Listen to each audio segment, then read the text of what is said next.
Kalau Anda punya nyali bertanya, tanya kepada Kapolri, hei kenapa nggak nanya Pak Prabowo dulu sebelum melakukan ini terhadap tangan kanan dari yang dibanggakan oleh Presiden Prabowo. Tanya. Untuk Bapak Polisi, Kapolri khususnya gas terus. Karena bukti sudah cukup, sudah jelas, sudah lengkap, segera pasung Febri Ardiansyah, binasakan. Orang korupsi bukan karena gaji kecil atau besar, karena keserakahan. Keserakahan akan meneruskan jabatan. Orang timur tampil setelah polisi. Macam sudah disetting betul ini ya. Tadi di briefing tidak ada loh padahal. Kok tiba-tiba naik. Aduh. Saya di belakang tuh sempat melihat kayak, ih, Pak Asep kenapa harus di sini sih? Mending tanam jagung. Apalagi kan tadi Pak Asep sudah bilang, polisi itu kan kerjanya sering sekali dijalankan begini-begini kan. Kebayang nggak kalau mereka ditaruh di sawah? Burung tidak berani turun. Tapi rame sekali nih ya. Sampai pindah venue. Memang acara stand up kalau gratis tuh rame.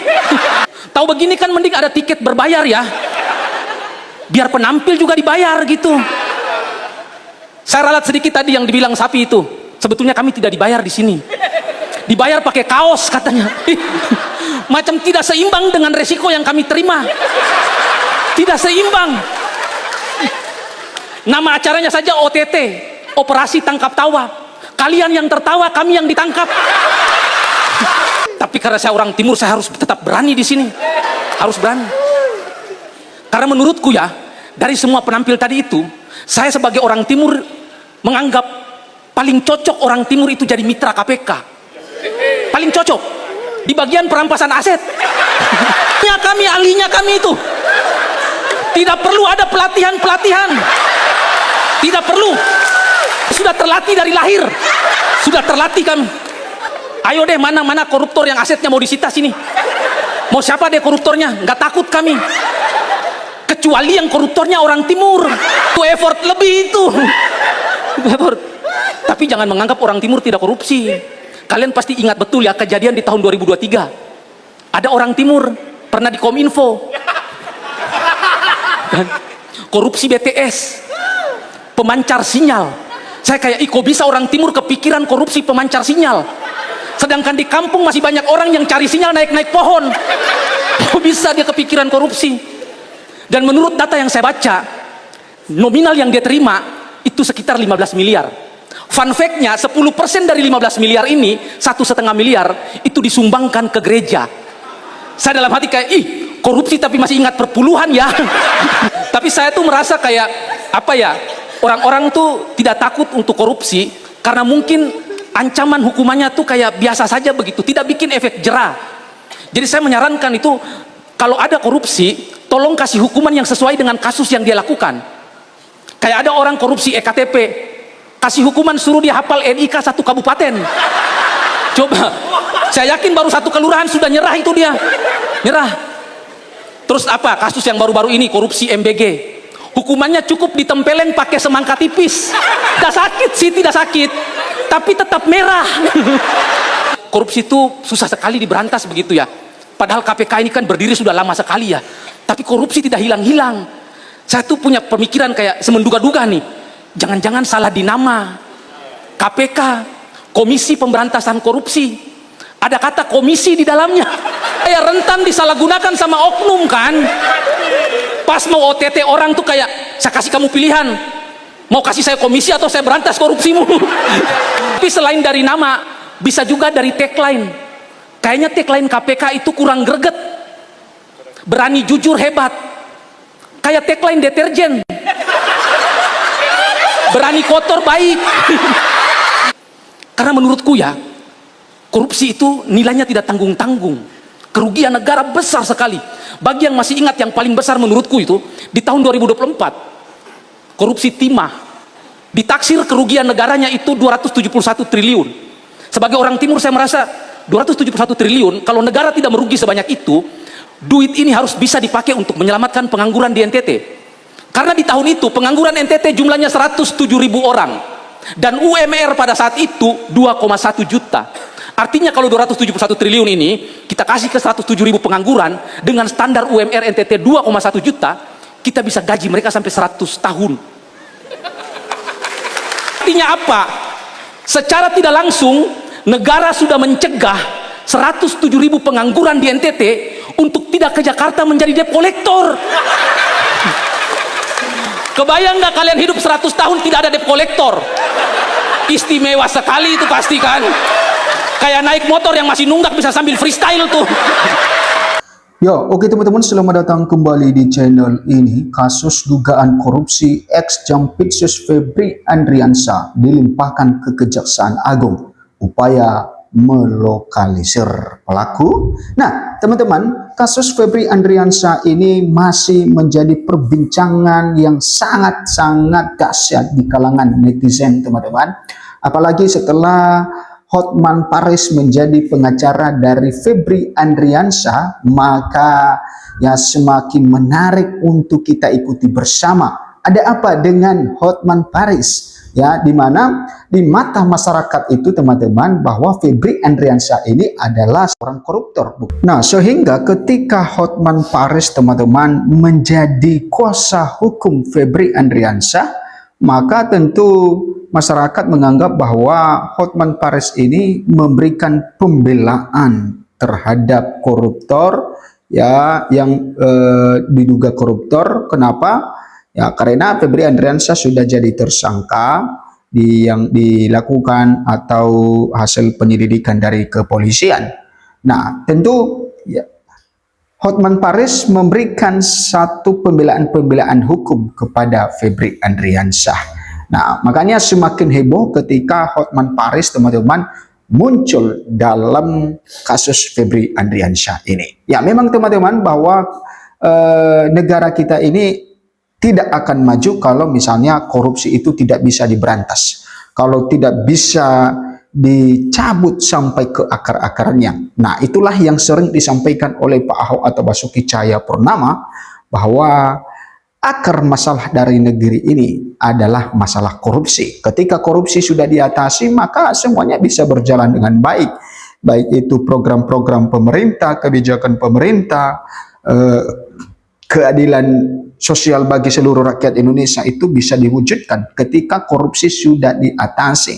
Nah, harusnya untuk menangani korupsi ini selain dari transparan, selain dari menjaga integritas, teman-teman, ya korupsi ini atau pelaku-pelaku korupsi ini harus dihukum mati. Kenapa? Karena itu yang memberikan ketakutan bagi mereka. Kalau hanya sekedar penjara setiap tahun penjara, maka itu hanya sekedar gonta-ganti saja. Nanti dia melakukan korupsi, dia masuk penjara sekitar 5 tahun sampai 7 tahun, 10 tahun, dia keluar lagi, maka ada yang melakukan korupsi lagi, dia masuk lagi. Nah, itu yang terus-menerus terjadi setiap tahun sehingga tidak ada satu ketakutan bagi koruptor. Misalnya dia mengkorupsikan uang negara ratusan miliar atau 1 triliun misalnya.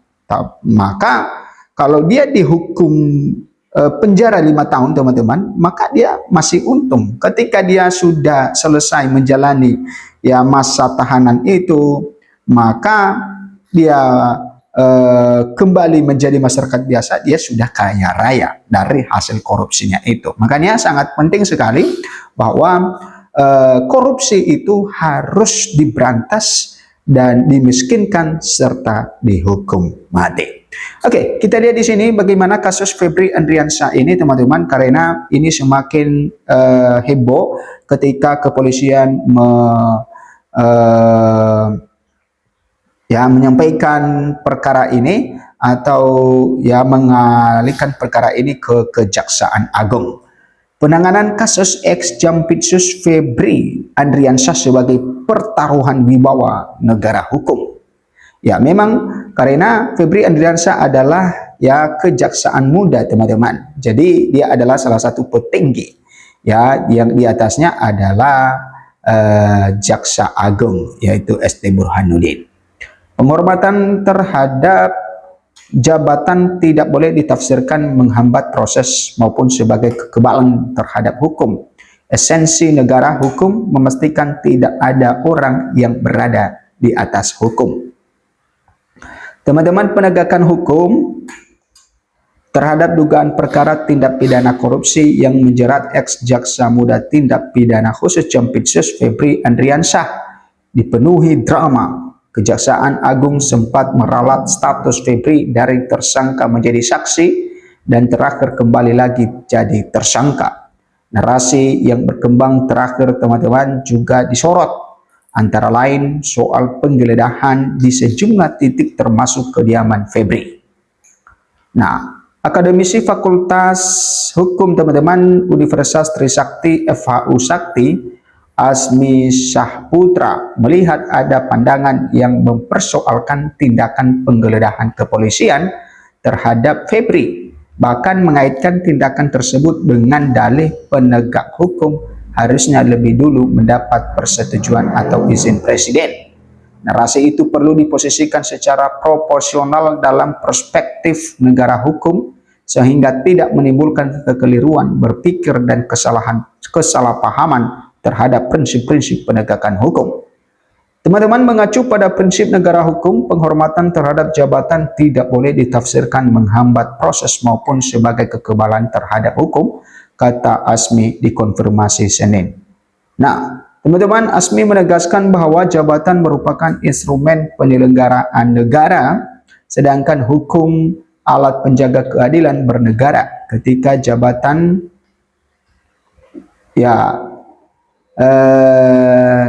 sedangkan hukum alat penjaga keadilan bernegara. Ketika jabatan, teman-teman, dijadikan alasan untuk mengubah, menghilangkan alat bukti termasuk menghambat bekerjanya hukum, maka yang dipertaruhkan bukan lagi martabat seseorang, tetapi wibawa negara hukum itu sendiri. Menurut Asmi, teman-teman, diskursus yang berkembang belakangan seolah menggeser dari substansi dugaan tindak pidana menuju polemik mengenai jabatan dan kedudukan relasi seseorang. Keberanian penegak hukum itu diuji saat berhadapan dengan kekuasaan. Penanganan kasus bukan berdasarkan tinggi rendahnya jabatan atau persepsi mengenai kedekatan dengan pemegang kekuasaan. Teman-teman, Asmi menyoroti pandangan hukum yang keliru, yakni membenturkan institusi penegakan hukum dengan presiden. Padahal Presiden Prabowo Subianto berulang kali menegaskan pemberantasan korupsi harus dilakukan terhadap siapapun tanpa pandang bulu.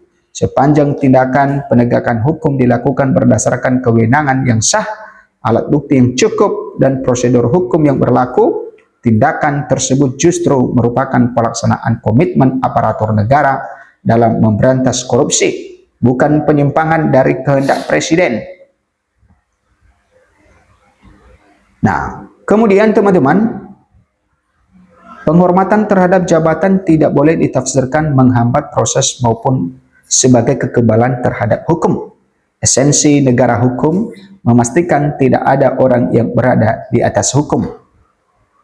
Teman-teman, keberanian penegak hukum bagi Asmi tidak diukur dari siapa yang disentuh atau diperiksa, tetapi dari ketegasan, profesionalisme, dan konsistensinya menegakkan hukum tanpa membedakan siapapun.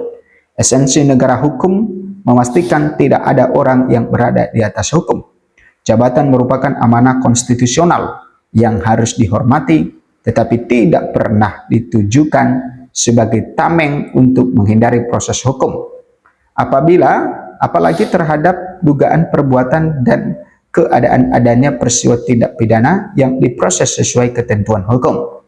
Teman-teman, Sekretaris Jenderal Masyarakat Hukum, Pidana dan Kriminologi Indonesia itu menegaskan komitmen tersebut selaras dengan arah kebijakan Presiden Prabowo Subianto yang menempatkan pemberantasan korupsi sebagai salah satu prioritas nasional dalam Astacita dan berulang kali disebut dalam berbagai pidato kenegaraan. Teman-teman, Presiden Prabowo konsisten menegaskan pemberantasan korupsi harus dilakukan terhadap siapapun tanpa pengecualian, disertai upaya pemulihan kerugian negara melalui pengembangan aset hasil tindak pidana. Salah satunya amankan atau lakukan sita barang bukti hasil kejahatannya, ujarnya. Nah, kemudian teman-teman, terpisah Ketua Dewan Pengurus Pusat DPP Gerindra, yaitu Bambang Haryadi, menegaskan Presiden Prabowo Subianto tidak pernah mengintervensi penanganan hukum di Indonesia. Pernyataan ini sekaligus membantah klaim pengacara Febri Hotman Paris Hutapea yang menyebut Presiden dalam konferensi pers belum lama ini. Gerindra menyayangkan statement Hotman Paris yang mengaitkan kasus mantan Jampitsus dengan Presiden Prabowo. Ini sangat tidak benar dan bertentangan dengan komitmen Presiden Prabowo tentang pemberantasan korupsi, kata Bambang kepada awak media Minggu 19 Juni 2026 kemarin. Nah, teman-teman, Bambang menegaskan Presiden Prabowo tak pandang bulu dalam menegakkan hukum. Terbukti diterapkan sejumlah pejabat dari menteri hingga kepala lembaga ditangkap karena tersangkut masalah hukum. Dalam setiap kegiatan Partai Gerindra, Presiden menekankan bahwa tidak akan melindungi kader yang melakukan perbuatan tercela termasuk korupsi. Nah, itu teman-teman yang mengenai kasus korupsi yang melibatkan Febri Andriansyah ini, dan ini benar-benar mempertaruhkan bagaimana dengan marwah kelembagaan. Mengapa Kejagung tak menahan bekas Jampitsus Febri Andriansyah? Bagaimana perkembangan kasus yang menyeret bekas Jampitsus Febri Andriansyah?